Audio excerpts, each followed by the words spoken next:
Hey everyone, welcome to today's webinar by Viscosity and NYOUG. I'm just going to give folks a minute here to log in and then we'll get started.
All right, everyone. Welcome, welcome, welcome. We're glad to have you again for another NYOUG Viscosity webinar. My name is Monica Lee, Marketing Director here at Viscosity North America. If you're not familiar with us, I'll tell you a quick little bit about us before we get started. But first, if you're not familiar with NYOUG, the New York Oracle User Group, they were formed in 1984 for the exchange of ideas, assistance, and support among users of Oracle software products like you. So thank you for joining. You can follow NYOUG at any of these sources online up on the screen. Please check them out. They've always got great webinars like this. They've also got a database of stuff where you can go look at past recordings and past PowerPoint presentations. And then you can also become a member with them and get some additional resources there. So you can find them at nyoug.org. They're also on Facebook, LinkedIn, Meetup, and Twitter. Before I go on a little bit about Viscosity, I want to go over a couple house rules. This is a live webinar, so please take advantage of taking questions if you need. You've got a Q&A section and a chat section. If you've got questions for today's speaker, you can put those in the Q&A and he'll get to them as he can. He'll get to anything else following the webinar if he can't get to them during. If you've got any questions about viscosity, about if you're having issues throughout the presentation, you can send those to me through the chat section and I'll get to you and help you out as I can. So with that, a little bit about Viscosity North America before we get started. Viscosity was formed by former Oracle employees. Hopefully you recognize a couple of them on a screen later, but we are based on 3 different pillars here. You can see data, apps, and cloud. We've definitely been helping most of our customers over the last couple of years migrate and upgrade to 19C. And we, as you can see on the left side of the screen, these are some of the things that we provide across the 3 tiers. Things like health assessments, migrations, tuning, custom application development, training, you name it, zero downtime migrations. These are a lot of things Viscosity is known for, and we are definitely happy to help you with any of your Oracle needs, full stack. One thing people like to come to us for is assistance with license management and being that middle ground between Oracle and your organization for purchasing any hardware or software. These folks that you see here, hopefully you've seen some webinars, in-person sessions, read their books. These are some of Viscosity's management folks that have been a big part of the Oracle community. They're part of the Oracle ACE program. If you're not familiar with that, Oracle recognizes folks in the ACE program as people who are going out of their way to, continue the research, continue discussing all of these new technologies with Oracle users around the world. So we're very proud to have these folks on our team working for our customers, and of course, being involved in regional user groups like NYOUG and some of the national ones as well. So these guys have been writing, they've been presenting for a long time, and they are definitely worth reaching out to if you need anything. Pretty much all of them are responsive on Twitter alone, and if you need anything else, you can let me know. All right. This screen pretty much shows a couple more in detail things that we provide as well. I'm just going to keep going here. These books, I think we're going on like 21 books between our teammates, but this is just a little sample, and hopefully you own some of these. I think I need to update this page a little bit, but these are great industry standard books. Between Charles and Rich alone, we've got a ton of books. All right. And then as of the first of this year, Orapub.com is now powered by Viscosity. If you're not familiar with Orapub, it was founded and run by Oracle ACE director Craig Shallihammer, who was originally part of Oracle Corporation as well. He started this long ago as a place to just house Oracle-based training. And now this is where we house all of our webinars that are free. And then we also offer some live training, multi-day training that you can pay for through here as well. There are a couple tiers of memberships you can get, but the free membership allows you access to webinars like this today, many, many more, and the slide decks that go with it. So definitely check it out. That's www.orapub.com. And then last slide before I introduce our speaker and he gets his deck up, you can check out our calendar at events.viscosityna.com. It's going to show you all the things coming up. Next week, we're live on location in Salt Lake City if you're out there. Oracle Cloud World is coming up here in October. We'll be there as well. So things like that, you can always look for us. Sometimes we've got lunch and learns, happy hours, mixers, things like that. So if we come to a city near you, I hope you can come say hi. And if not, we are always online with NYOUG and our consultants. All right. So with that, I'm going to stop sharing my screen here. And introduce you to Peter. Peter, if you want to go ahead and get your slides up, sorry, give me one moment. I think I need to make you a co-host.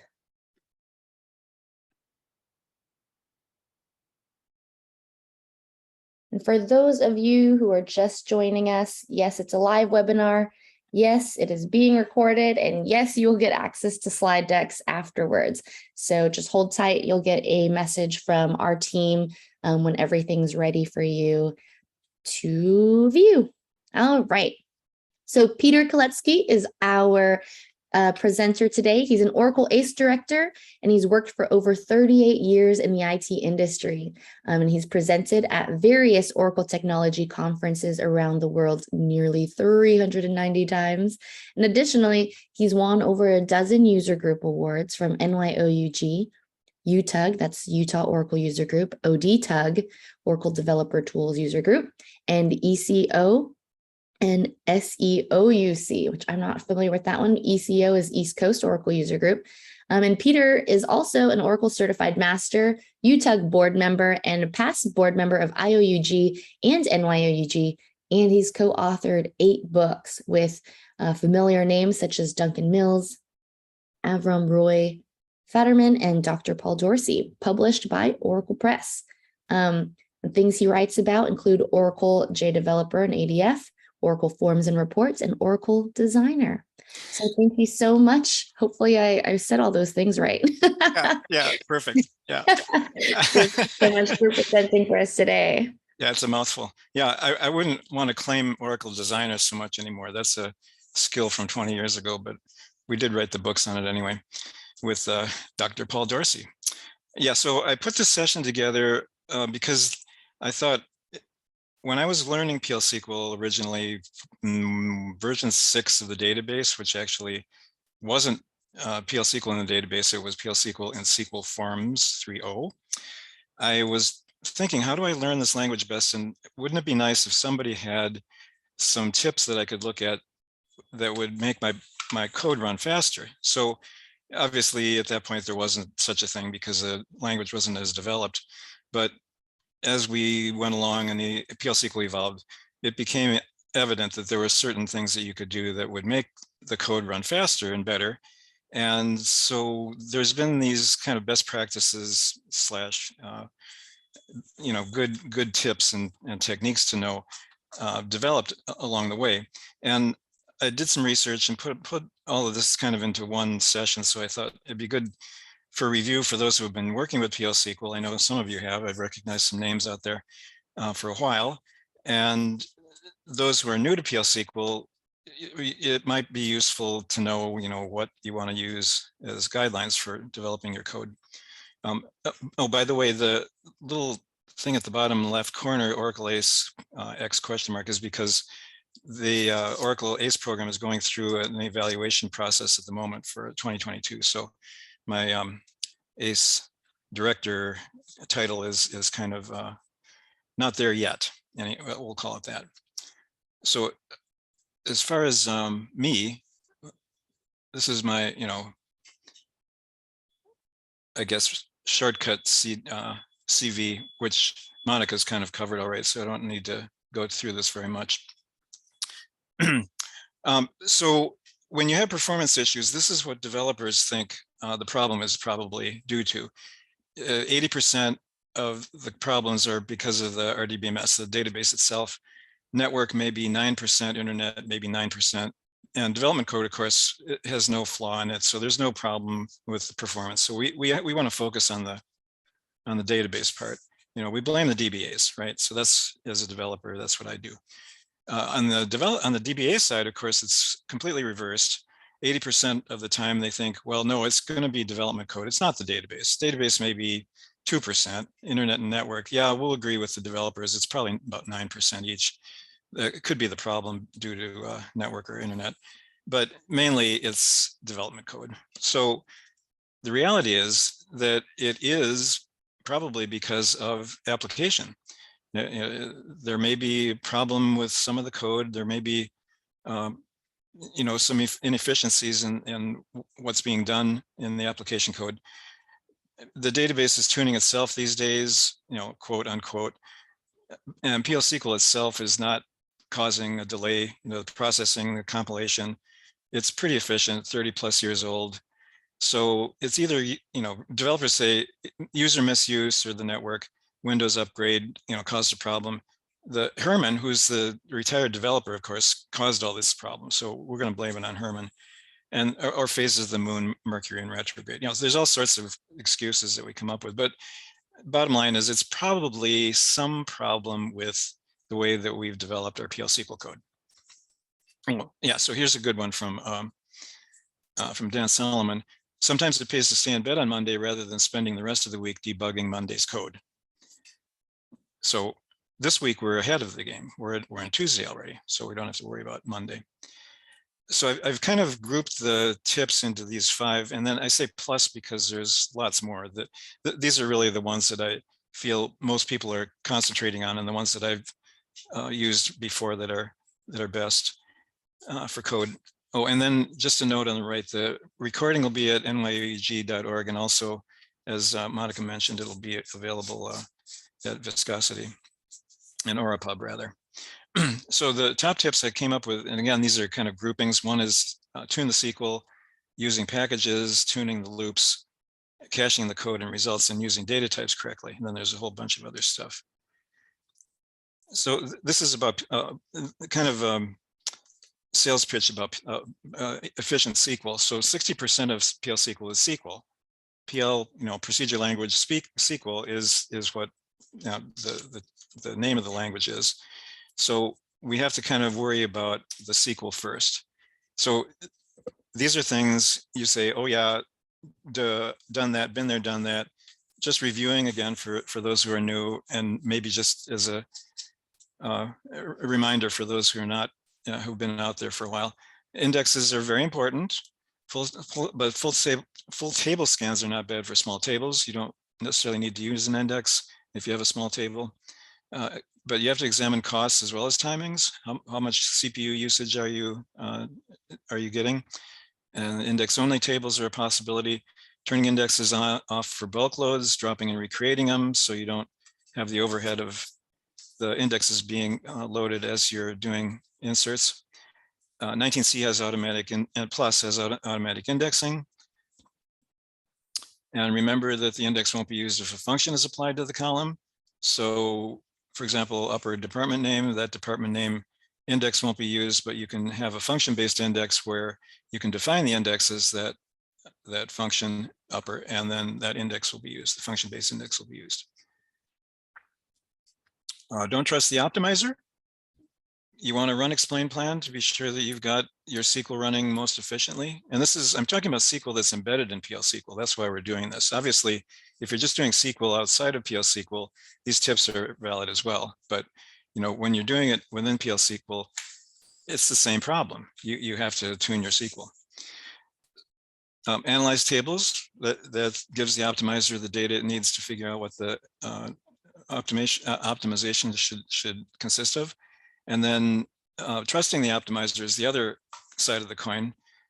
You don't want to use hints unless you really, really need to, because if data volume changes or something else, or there's a database upgrade and there's something different about the optimizer, then your hint may not be valid anymore, or may actually slow things down. So you have to kind of keep watching that if you're using hints. Oh, also insert, update, delete, use query syntax. So you have where clauses in those, and you have to be sure that those are tuned as well. Tuning your queries. So views obviously are select statements. So you have to be sure that the queries to views are optimized for the select statement that the view consists of. Using a tool to get hint suggestions, if for some reason you do have to rely on hints, is a good thing. So you don't have to kind of know all of the ins and outs of all the different hints. These tools will let you run multiple versions and different hints and give you the optimization, or the best optimization. Another option for queries is that you can break up large union or other complex statements into multiple statements. Sometimes it's actually more efficient rather than having some kind of a single, monolithic query, to break that up and actually do the individual pieces of that, collect the data into a table. You can use a global temporary table, which is basically a memory area that you can load that will be retained in memory during the session until you do a commit. And then you can query that in the same session, and then that goes away after that session dies. So it's a kind of a scratch pad area. You throw data into it, and then you can query it, and then you're done with it. So you're not maintaining storage for that data. So it's never a problem with concurrency, but yet you can load it and then query it and then use it, and then it goes away. And there's variations on global temporary tables. So something to look up if you haven't had experience with that. I've used it pretty successfully for breaking up very large union statements. And using materialized views. And I don't know if the animation showed that materialization, but there is a materialization of that beautiful view on the right side. We all wish we were in Hawaii. Some of you may be in Hawaii, who knows?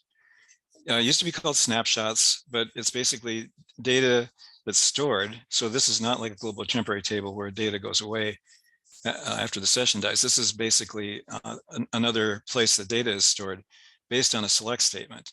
And then you can decide when you want to refresh it. It could be on commit, which means every time you make a change to a table that's underlying that query, then the materialized view will reload or will load the new data.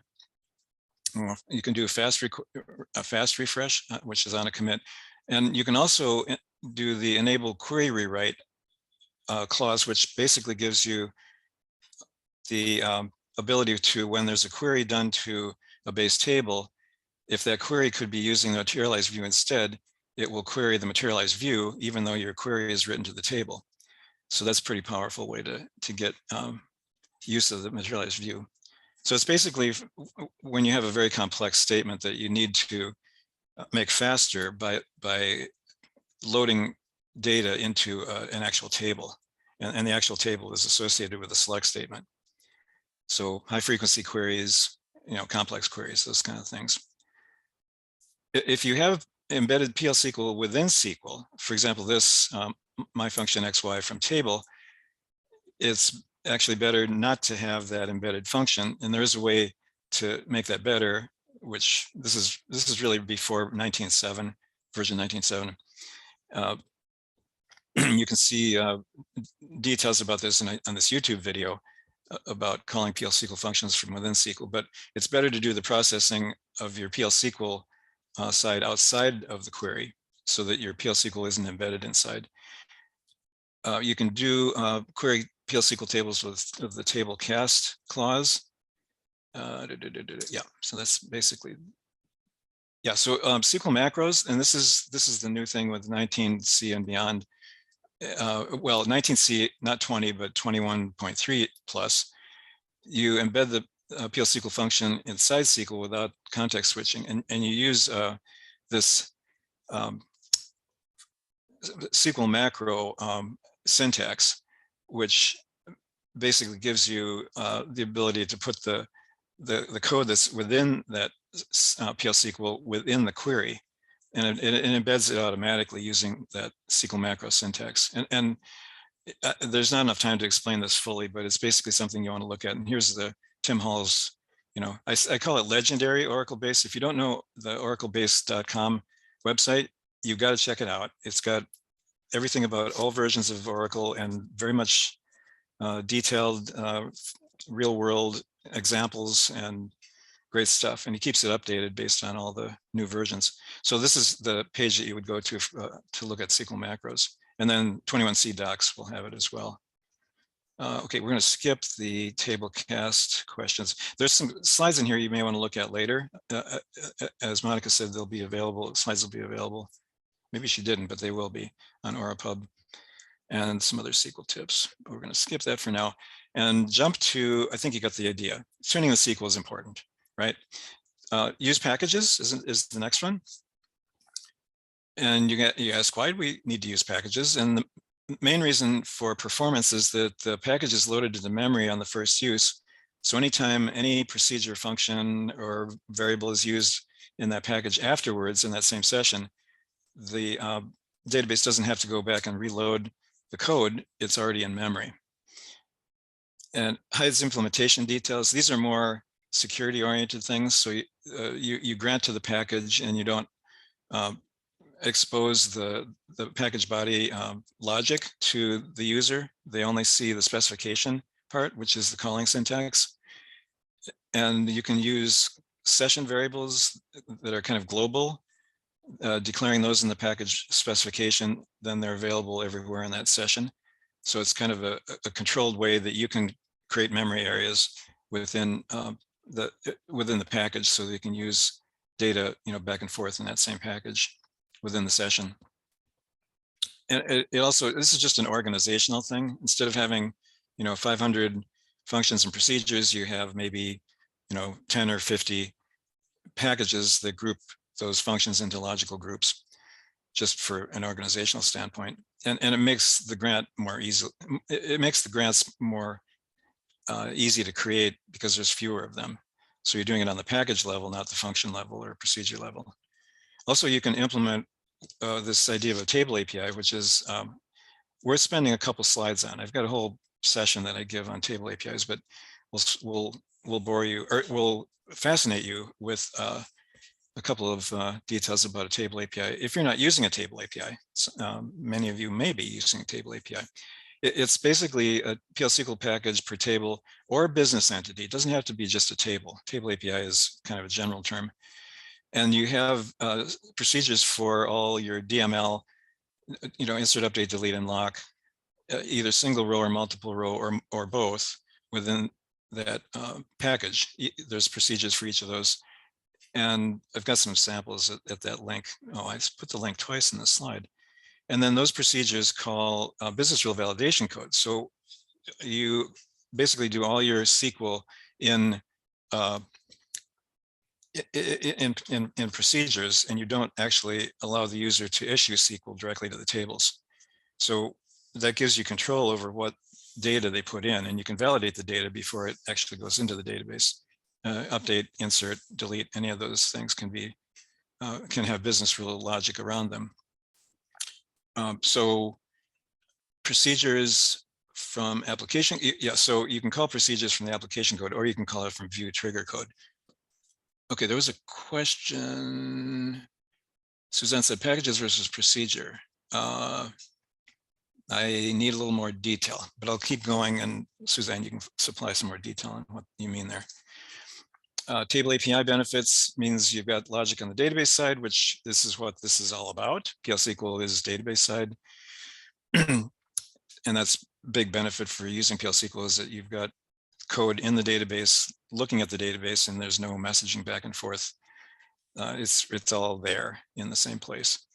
Simplifying the user interface code, so you don't have to write lots and lots of logic for business rule validation. You do all that in the application itself. You do that in your backend database code. And then I said promotes good security practices if you do it the right way. So accessing packages only, not tables. So the tables are protected by the grants, or no grants rather, and the packages are the access to the tables. Logic is hidden, so you're just looking at the package specification.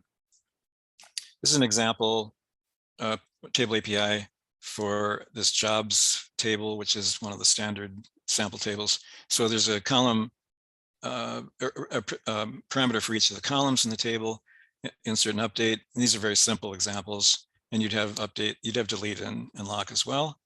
And then the body does something like this. And then, at the beginning of the procedure, you would validate the data before you do the insert. And if the data is not valid, you issue some exception or something going back to the user that says, you can't do that, and then you would not do the insert. Otherwise, you do the insert.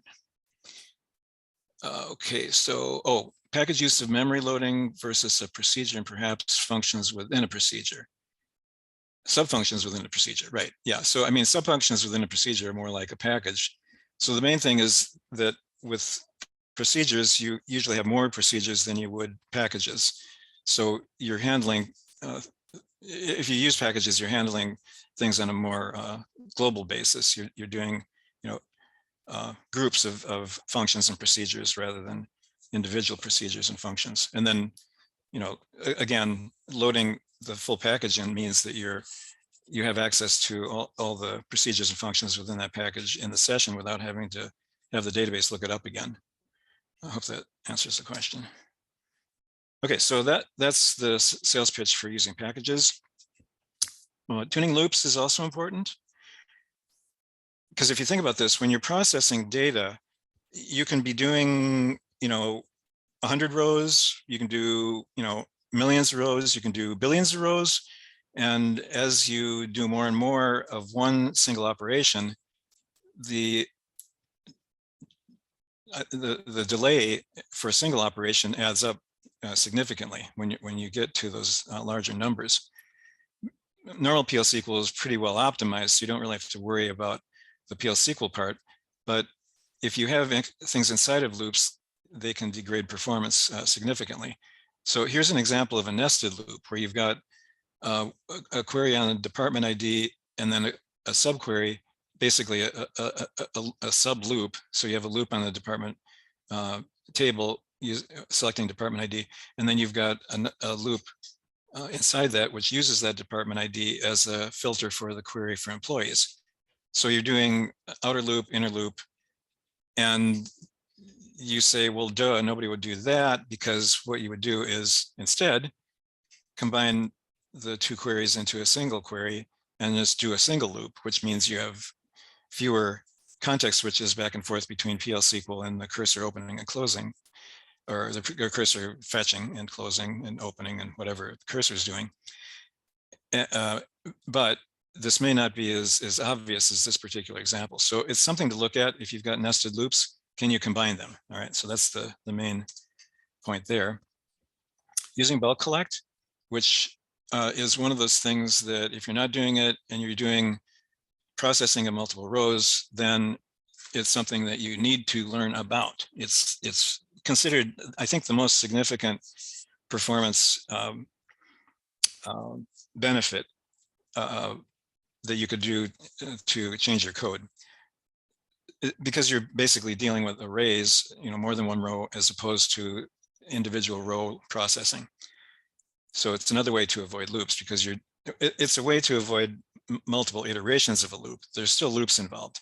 So here's an example. It's a cursor on a transaction table that's selecting some columns from the transaction table. And then we create a type that is that row type for that cursor. And then we create a variable that is that table type. So we have the cursor that's looping through the records, and we're loading it into this table of records, basically, in PL SQL. So we open the cursor, and then we start the loop, and we do individual fetches, but we use this phrase bulk collect, which means that we're collecting more than one record. Normally, when you do a fetch, you fetch one record. But if you do bulk collect, you fetch as many records as you want. You can have a limit based on what memory is needed, or what memory is available. It may be that it's not a very big set of results, and you can load it all without a limit, but you have to kind of deal with what your memory available is for that. So in this case, we're fetching 500 rows, and then we do some processing. With this comment here, we'd be doing this insert records thing. We'd probably be doing some processing on those records before we do an insert back into a summary table. And then this would be the example of how we load that full array of 500 records back into this other table, transaction summary table. And this is a full single statement to the database. So for all is another way to handle the array processing. So the first part is bulk collect, which does the select, and then the for all will do the insert or update. You can do updates or deletes, any kind of operation like that. And again, it's done on an array of records, which makes it enormously faster. And then we exit when there's no more, when there's nothing left in the cursor. And then we close the cursor, standard stuff. So it's standard cursor stuff, but the main point is the bulk collect and the for all, because you're handling the multiple rows. Caching the code and results. So this one idea is to load, if you have multiple places where you're looking up data in some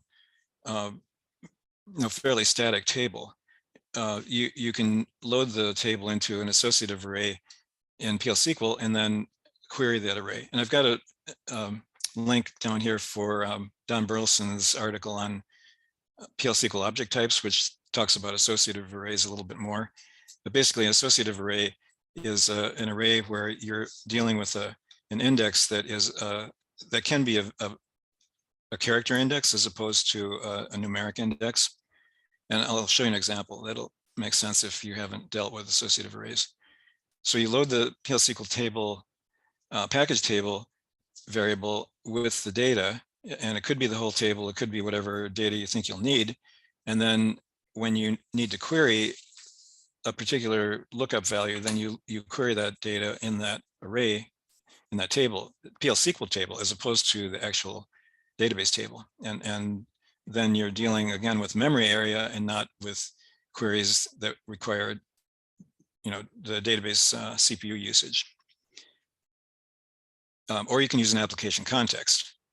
Application context is another memory area that's set up for a session that you can load data into. It's more limited, but it does allow you to load some data.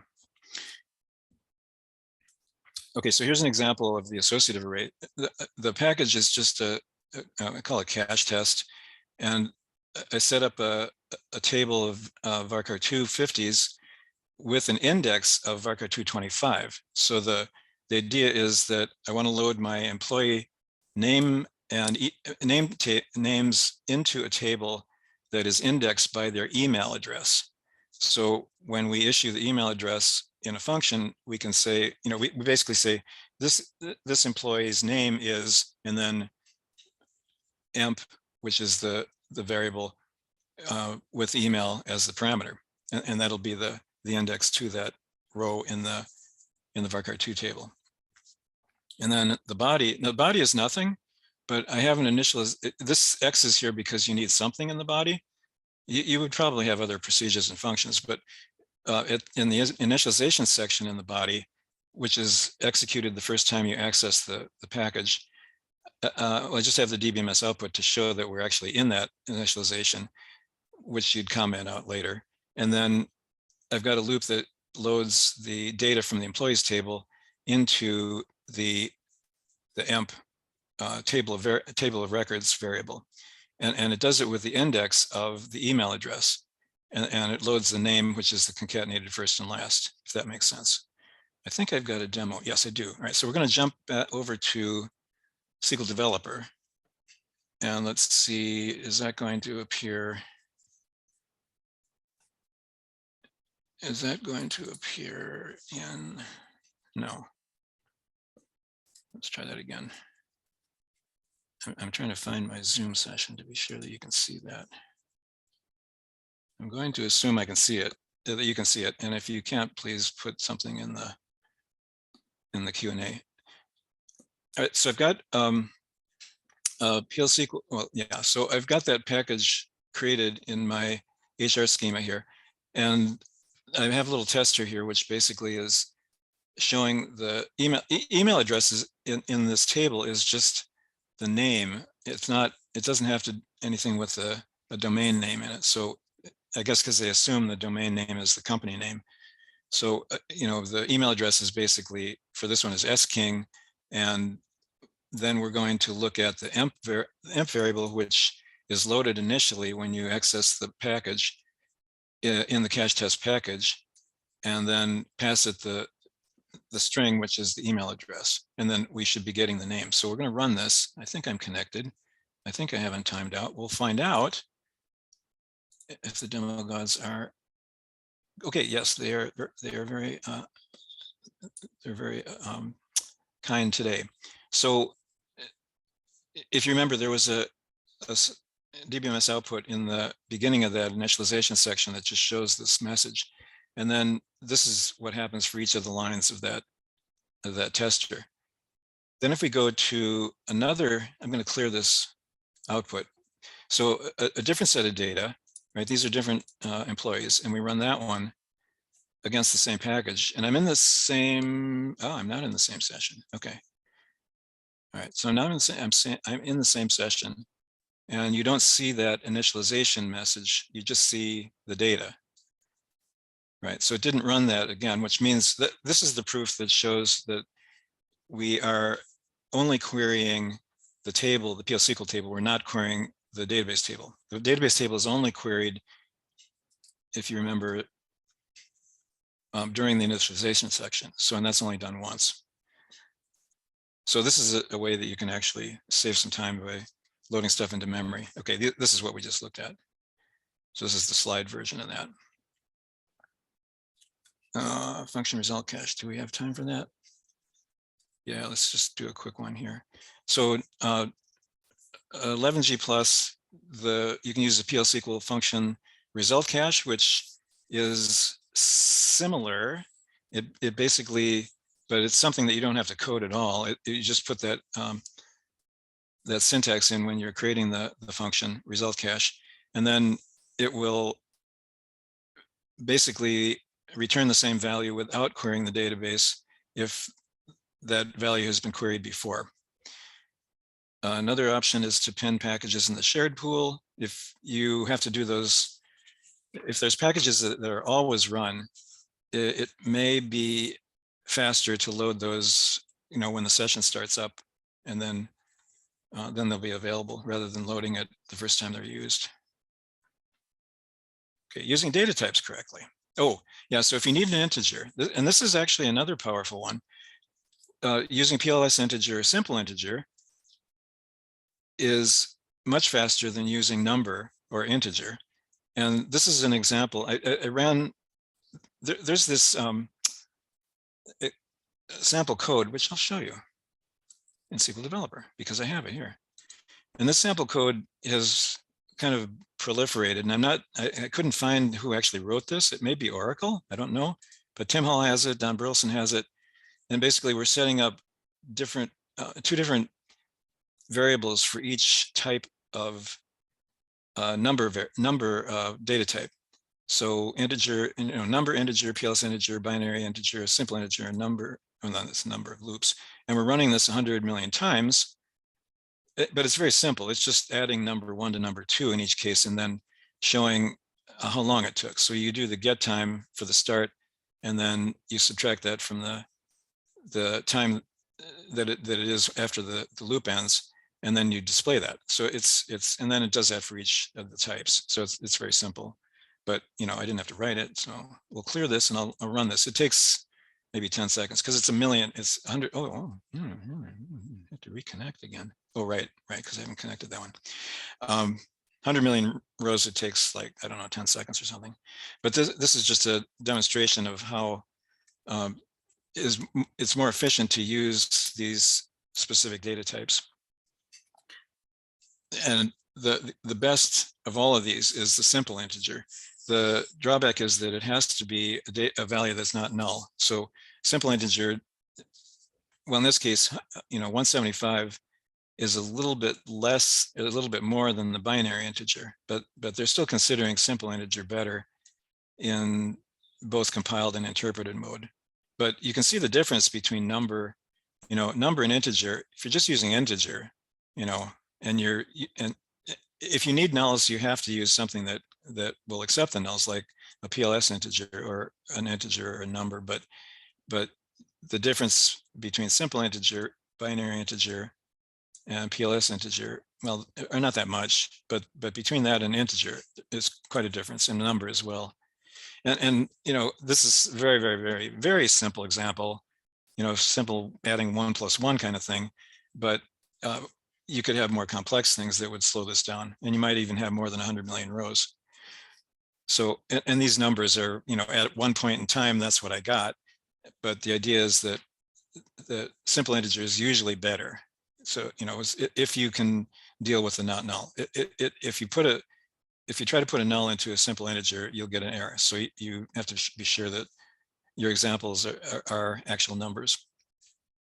Oh, and I did find documentation that says PLS integer and binary integer are considered identical if you're in 10G or beyond, but yet I keep getting different numbers for those. So I'm not sure, is that caching? What is that? What is happening there? But in any case, that's they're still better than using integer or number.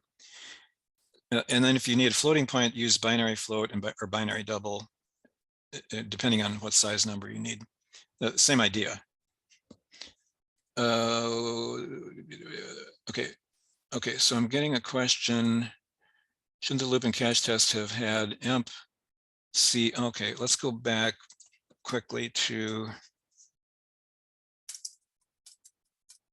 cache test question about the loop cemp name, ename.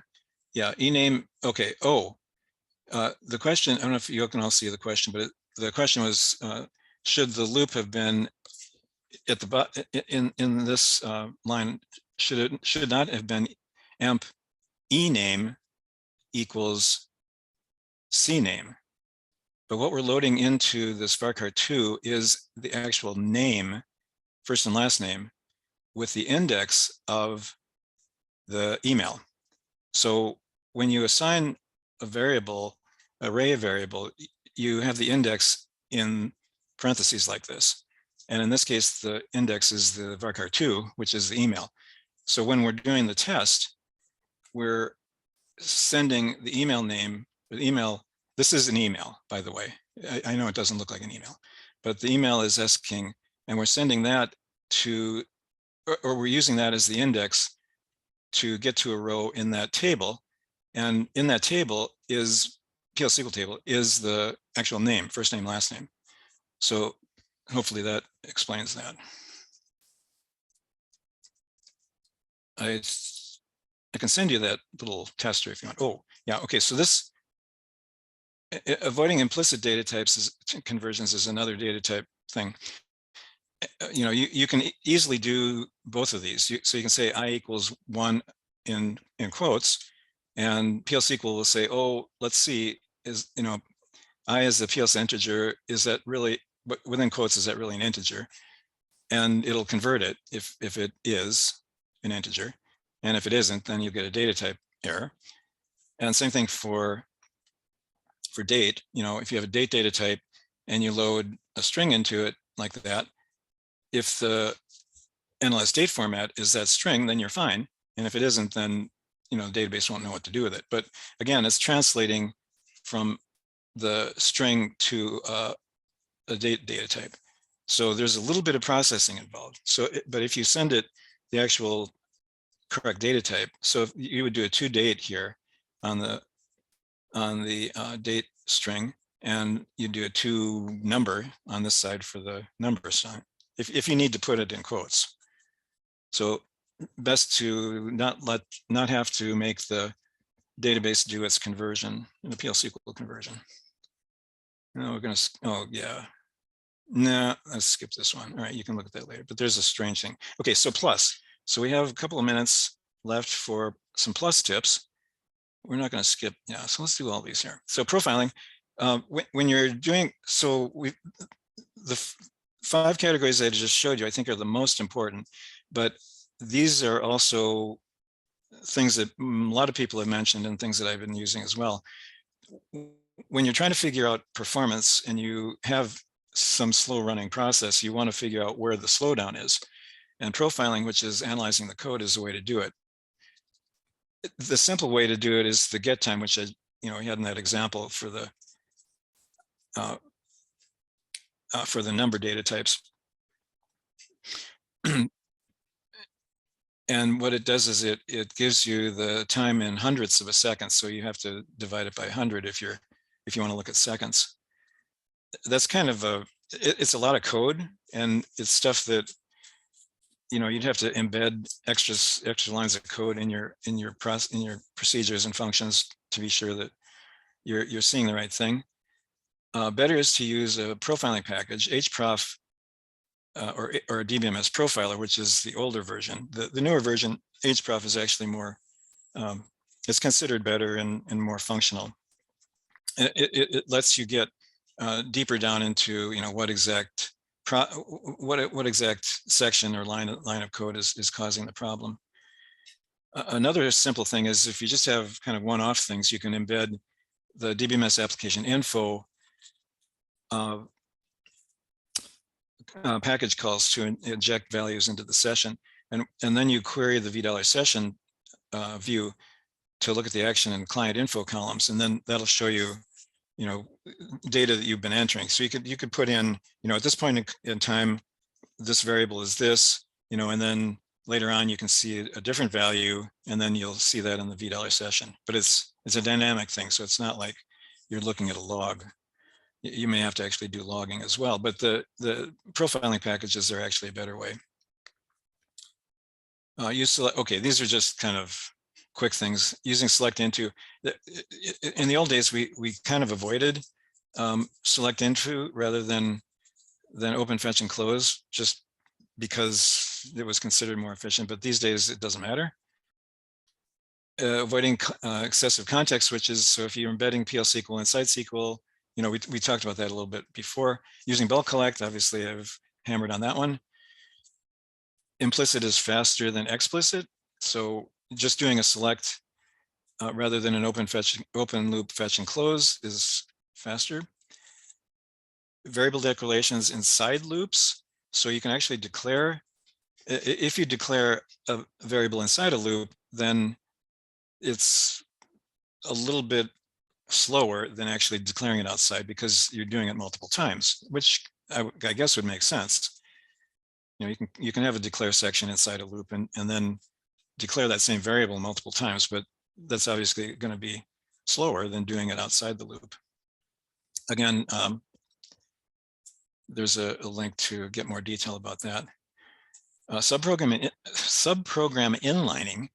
So if you're calling a procedure or a function in a loop, that overhead can add up. So you can actually use this pragma statement with the procedure name, which embeds the code inside the loop, which means that you're not calling the function or procedure. That code is compiled into the loop. You don't see it in your code,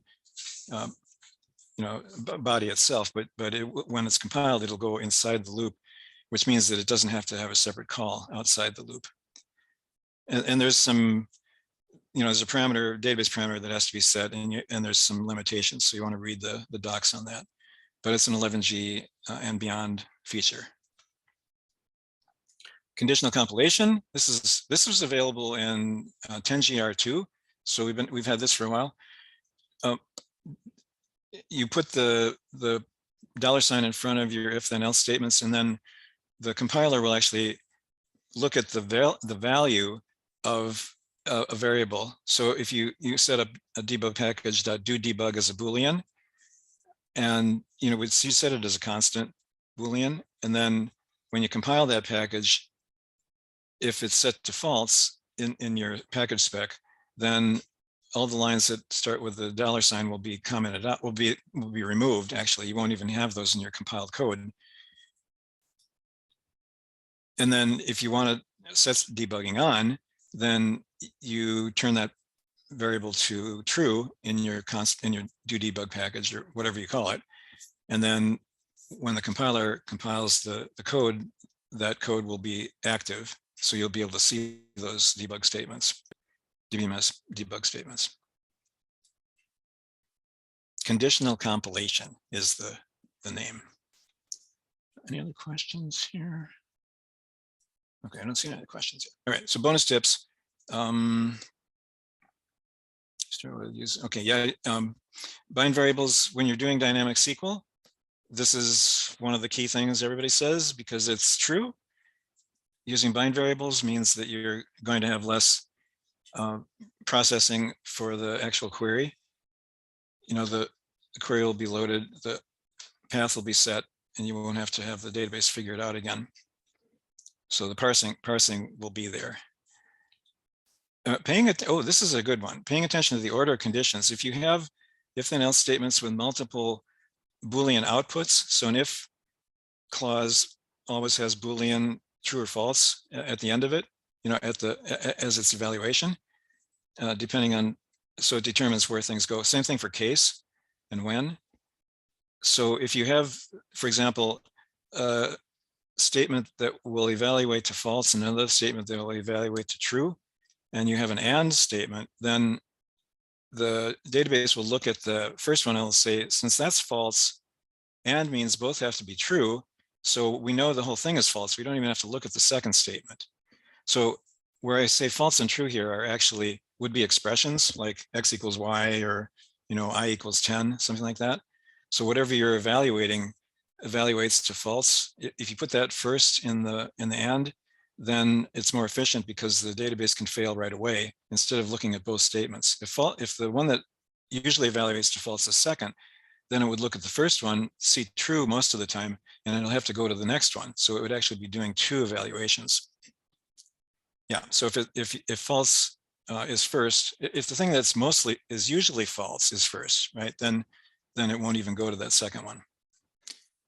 Regex is actually better than handcrafted parsing stuff. So if you've created all this marvelous code that parses a string up and divides it up and mangles it and mashes it and manipulates it, it's possible that you can get a regex expression to do the same thing, and it'll be much more efficient.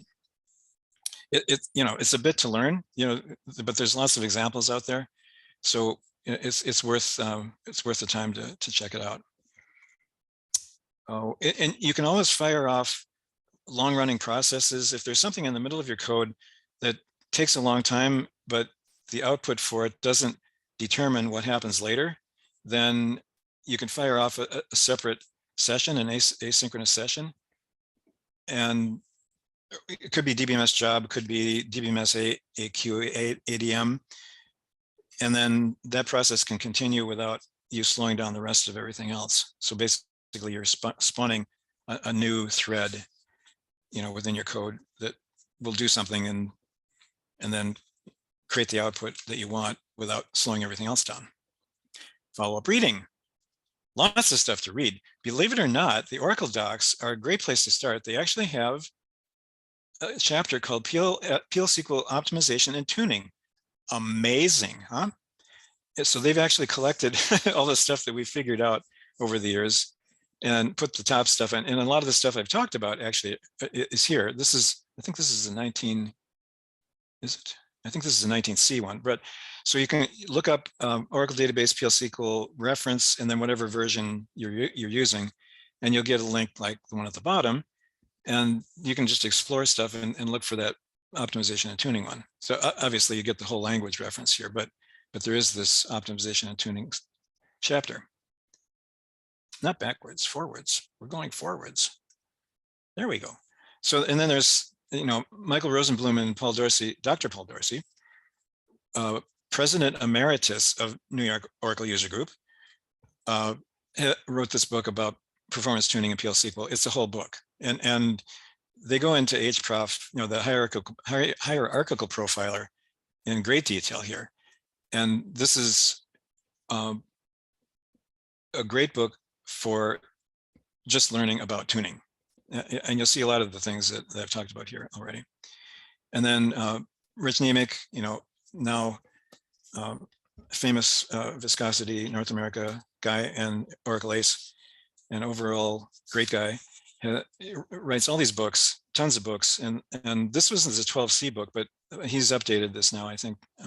And it's database performance in general, but there's a lot about PL SQL in here.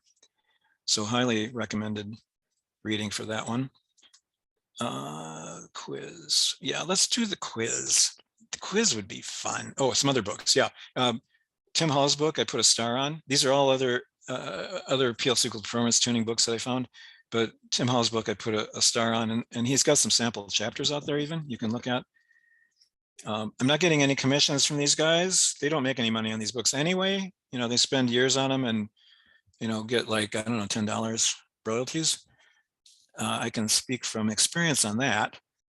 Sometimes negative royalties. My royalty statements are sometimes negative because people return their books, and then the publisher dings us for that. Question: is there recommended reading on regex? Wow. I don't have anything specific, but there's lots out there. Sorry, I don't have any favorites on that one. Well, I do, but it's a book by Alice Richard, which has a chapter on regex. It's a SQL language book, but I would just look out there there's just tons of information. Sorry. There's white papers and conference presentations out there as well. And more about the profiler at that website. PL SQL office hours. This is an interesting one. If you haven't looked at or you haven't been out to the office hours, they have them on multiple subjects, but there was one for PL SQL, which I think is kind of inactive now, but they do have lots and lots of videos. I love this one on modularization controversies from August of 2019. So they discussed functions versus procedures for 21 minutes. I was there. I watched them live do that.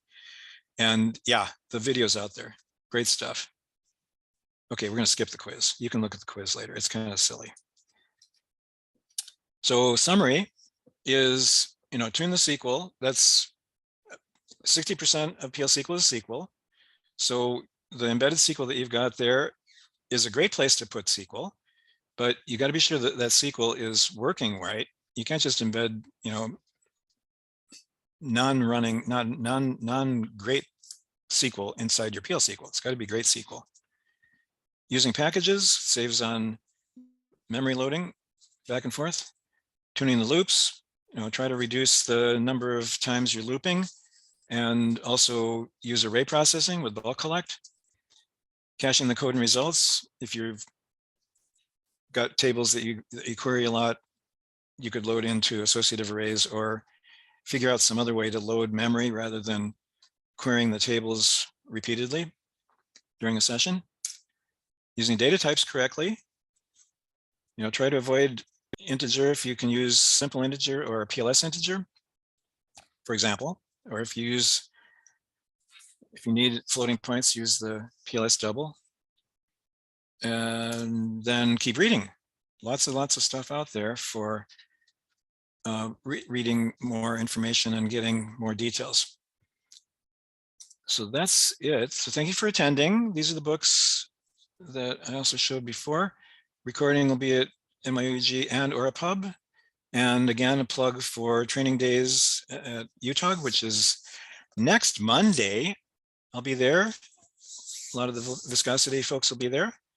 And it'll be great. And and then the day after, we're having a bike day. So usually the conference is in March and we have a ski day after for speakers and attendees. And this time we're having a bike day because there's no snow yet in Utah. So if you're in the Utah area, be sure to stop by. And let's see if there's any more questions. Otherwise, I think there's one. Have a good time. Yeah, all right, that's not a question. I will have a good time. All right, I'll wait a couple seconds for more questions to come in. I don't see too many. It looks like pretty much everybody's still there though. So again, thank you for attending. And Monica, I guess I'll pass it back to you. Thank you so much, Peter. It's a great session as always. We've had Peter speak for us a couple times and it's always great. So I hope you guys got a lot out of that. If you need to contact Peter, just let us know. You can either let Coleman or myself know. You'll see emails from us as well following this webinar. So again, you can find the session slides and a recording of today's session at nyoug.org or www.orapub.com. So definitely look for an email from NYOUG or Viscosity. And we hope to see you again soon. Peter, I'll see you in Salt Lake City on Monday. So till then, bye. Take care. I hope you guys have a great week. Thank you, Peter. Thank you, Monica. Okay, Coleman, take care. Take care.